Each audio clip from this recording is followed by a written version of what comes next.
அஸ்ஸலாமுஅலைக்கும் viewers. இந்த video நாங்கள் பார்க்க போகிற தலைப்பு R2 பற்றி. R1 நாங்கள் ஆடி பார்த்தோம்ல, இதில் R2 நாங்கள் பார்க்க போகிறோம். வாங்க வீடியோக்குள்ளே போகலாம். எபிசோட் கடைசியில் நாங்கள் முடிச்சிட்டோம். குஹனும் ரவியும் நடந்து பாரமானி அது ரம்மனும் ரோஷனும் அவங்கள பார்த்து நிற்கிற மாதிரி தானே இது என்ன நடக்குதுண்டா. ரோஷனும் அவங்க பெண்மார்கள் ரம்மன் அவங்க உடனே என்ன செய்கிறாங்கன்னா 2 பேரையும் கூப்பிடுறாங்க. குஹனுக்கு 7 தோப்பு தண்டனை போட சொல்கிறான்.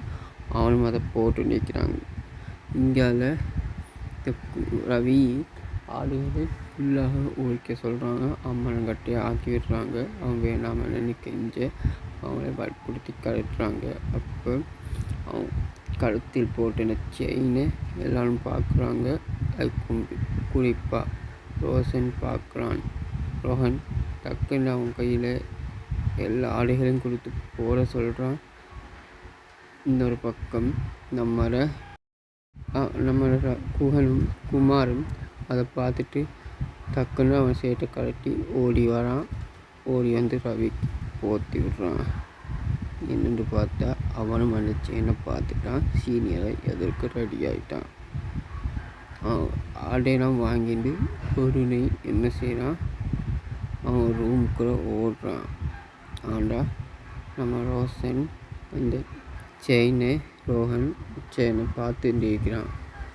செயினை போட்டு அந்த வீட்டை பார்த்துட்டு இருக்கிறான். ஆனால் நம்ம குமார் அதை படித்தெடுத்து அதுக்குரிய அர்த்தம் என்னென்னு உனக்கு தெரியுமா என்று கேட்டுட்டு உடனே ரவியை நோக்கி ஓடுறான். இங்கால ரோஷனின் பெஸ்ட் ஃப்ரெண்டு, என்னடா நீ இப்போ இந்த செயினை பற்றி இவ்வளோ கன்ஃபியூஷன் ஆகுற, நீ இப்படியா எனக்கு ஃபீலிங் பண்ணுறேன் நான் அப்படி பார்த்ததே இல்லை என்று சொல்கிறான்.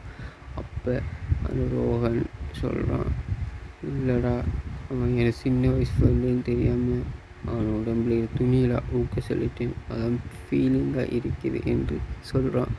அப்போ அவன் ரோஷன் பெஸ்ட் ஃப்ரெண்டு, பரவாயில்ல நீ அவங்ககிட்ட மன்னிப்பு கேது எல்லாம் சரியாக போகும்னு சொல்கிறான். எப்படி அவ்வளோ செஞ்சு போட்டு அவன்கிட்ட மன்னிப்பு கேட்க முடியும் என்று சொல்ல ரவியும் ஓடி போய் ரவி அடித்த ரூமுக்குள்ளே குமாரும் போய் கதவை தட்டுறான். ஆனால் அவன் கடைசி வாரத்தில் திறக்கவில்லை. அந்த கவலையிலே அவன் உள்ளுக்கு துக்கத்தோடு கத்தி கொண்டு இருக்கிறான். அதோட இங்கால ரோஹன் அவன் 2 பேரையும் சந்திக்காமல் கொஞ்சம் விலகி அவங்கள பார்க்குறான். 2 பேருமே இவனோட பெஸ்ட் ஃப்ரெண்ட் என்று அவனுக்கு விளங்கிட்டு சின்ன வயசு ஃப்ரெண்டு இருந்தாலும் இவங்கள்ட்ட எப்படியாவது கதைச்சி அவனும் மன்னிப்பு கேட்டாகணுண்டு அவன் யோசினா இருக்கிறான். ஆனால் இன்னொரு பக்கம் ராமன் அவன் கையில் இருக்கும் அந்த அச்சச்சை இந்த கல்லை அவன் கையில் எடுத்து பார்க்குறான். உங்களோட ஃப்ரெண்டு கழிச்சிச்சு, என் ஃப்ரெண்டு எப்போ கழிக்க போகிறாங்களோ என்று அந்த கல்லை பார்த்து நிற்க போகுது. அதே கல்லை இங்கால குஹனும் பார்க்குறான். அவன் 2 பேரும் ஒரே கல்லை பார்க்குறத ராமனின் ஃப்ரெண்டத்தை அதை அப்படியே நோட் பண்ணி ராமன்கிட்ட சொல்ல ராமனும் எல்லாம் திரும்பி பார்க்க அவன் தான் அவனோட சின்ன வயசு ஃப்ரெண்டுன்னு அவனுக்கு தெரியப்பட குஹண்டு கூப்பிட்டு 2 பேருமே கட்டி அணைக்கிறாங்க. ஆனால் 2 பழைய ஃப்ரெண்டும் ஒன்று சேர்ந்ததை இங்கால ரோஷன் பார்த்துட்டு ஏன்னா நண்பனை எனக்கு எப்படி செஞ்சுக்கலாம் போய்த்து இந்த ஃபீலிங் நான் எப்போ அவனுக்கு கொடுப்பேன் என்று மனசுக்குள்ளாலே நினைக்கிறான். அதுபோல் இவங்க 2 பேரும் சேர்ந்துட்டு நம்மளை சந்தியாவை நாங்கள் எப்போ தான் மீட் பண்ண போகிறோமோ தெரியாமல் கழிச்சுட்டு இருக்கிறாங்க குமாரும் ரமனும். அதுக்கு பிறகு நம்மளை மாதிரியே ஏன் சந்தியா வந்து காலேஜில் படித்து வந்திக்கக்கூடாதுன்னு குமார் கேட்க அது ரமனுக்கும் இன்னமும் எனக்கு அப்படி நடக்க வாய்ப்பு இருக்கிறதான்ட்டு குஹன்னு சொல்ல ரமன்னு சொல்ல அப்போ அவன் தெரிஞ்ச ஒரு புள்ளையை வைத்து அவன் என்ன செய்கிறான், இந்த மாதிரி கல் எந்த பொண்ணுகிட்ட இருக்குதுன்னு பார்த்து சொல்லுன்னு சொல்ல அதை சொன்னத உடனே தஸ்ரியையும் கேட்டுக்கொள்கிறாள் மறைமுகமா.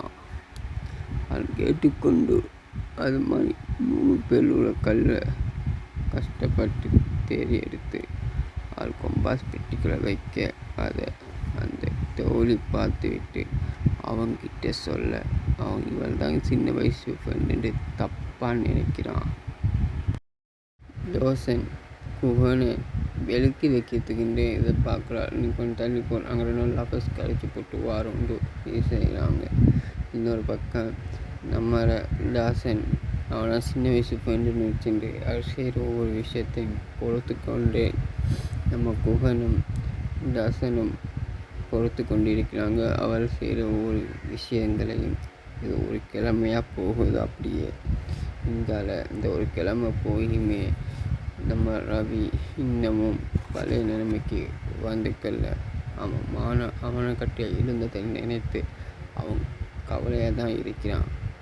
ஆனாலும் இன்னொரு பக்கம் நம்ம ரவியை கமிஷன் பண்ண குமார் தேடிக்கொண்டான் போகிறான். சின்ன வயசு ஃப்ரெண்டு சொல்கிறதுக்கு அவன் எவ்வளோ தடவை டைப் பண்ணுறான். அவன் கவலையில் இருக்கும்போது ஒரு நாள் குமார் வந்து போய் நான் அவங்க சின்ன வயசு ஃப்ரெண்டுன்னு சொல்ல பார்க்க ஒன்றும் பேச வேண்டாம்னு சொல்லி அவன் போகிறான். ஆனால் அவன் பார்க்கணுன்னு சொல்லி போட்டுருக்கு என்ற குமார் தாயத்தை வெளியெடுத்து போகிறான். அப்பையும் அவன் கண்டுக்கல்ல. ஆனால் மற்ற 2 பேருக்கு தான் தெரியுமே இவங்க சின்ன வயசு ஃப்ரெண்டு. ஆனால் குமார் ரோசன் இன்னும் அவனோட நண்பன் தெரியாத. அப்படியே அவன் ரவியை கண்டாச்சு. ரவியை வச்சு தான் ரோசனையும் காணும்னு சொல்லி தான் அவங்க இருந்திரான். ஆனால் ரவி அந்த பேச்சை கேட்குறவன் இல்லை. ரவி பின்னாலே போய் ஒரு புத்தகசப்புலேருந்து கொஞ்சம் படிக்க நிற்க. சரி அவன் கொஞ்சம் ஃப்ரீயாக இருக்கட்டும்னு நினச்சி குமார் விலகி வரும்போது பின்னால் இருந்து ஒரு சவுண்ட் கேட்குது, குமார்ன்று. அப்போ குமார் திரும்பி பார்க்குறான். வேறு யாரும் இல்லை, ரோஹன்தான். குகன் நீயா என் சின்ன வயசு ஃப்ரெண்டுன்னு கேட்க, நானும் சின்ன வயசு ஃப்ரெண்டுன்னு சொல்லி அந்த தாயத்தை காட்டுறதுக்கு அவங்க 2 பேருமே அப்பா நிற்கிறாங்க. அப்போ அவன் கேட்கான், ரவியோட கைக்கு சந்தர்ப்பம் கைக்கால ஃப்ரெண்டுன்னு தெரியாமல் நான் இப்படி நடந்துக்கிட்டேன்ட்டு பார்த்தியா, நீ செஞ்ச பிரச்சனை உனக்கே விவேகம் வந்து முடிஞ்சிச்சு. அதுதான் தன்னை தானே சுருண்டு சொல்கிறேன். நீ நிப்பாட்ட மாட்டேன்ட்டு கேட்குற நேற்றுக்கு அது பிறகு நான் சீனியர்டா, இப்படி தான் நம்ம பண்ணுவோம் மணியில் செஞ்சு நீ இந்த விஷயத்த கணக்கெடுக்காரண்டு குமார்ட்டு சொல்கிறான். அதுக்கு பிறகு 2 பேரும் கொஞ்ச நேரம் பேசிக்கிறாங்க. அது பிறகு அதை நான் உன்னை பற்றி நீ ரவிட்ட மன்னிப்பு கேரு, இல்லாட்டி 3 பேர் ஃப்ரெண்ட்ஷிப்பு குறைஞ்சி இன்னொரு விரிச்சல் விருந்துன்னு சொல்கிறான். அதுதான் நான் யோசிக்கிறேன். ரவிக்கிட்ட போய் எப்படி யாரும் மன்னிப்பு கேட்கணும் என்று சொல்லி அவங்ககிட்ட பேசக்கூடிய தைரியம் என்கிட்ட இல்லை என்று சொல்கிறான். அதோட அந்த பாட்டு முடியுது. அஸ்ஸலாமு அலைக்கும். நான் உங்கள் ஃபஸ்லுர் ரஹ்மான். இன்னொரு டேட் பாட்டோன்னு சந்திக்கிறேன்.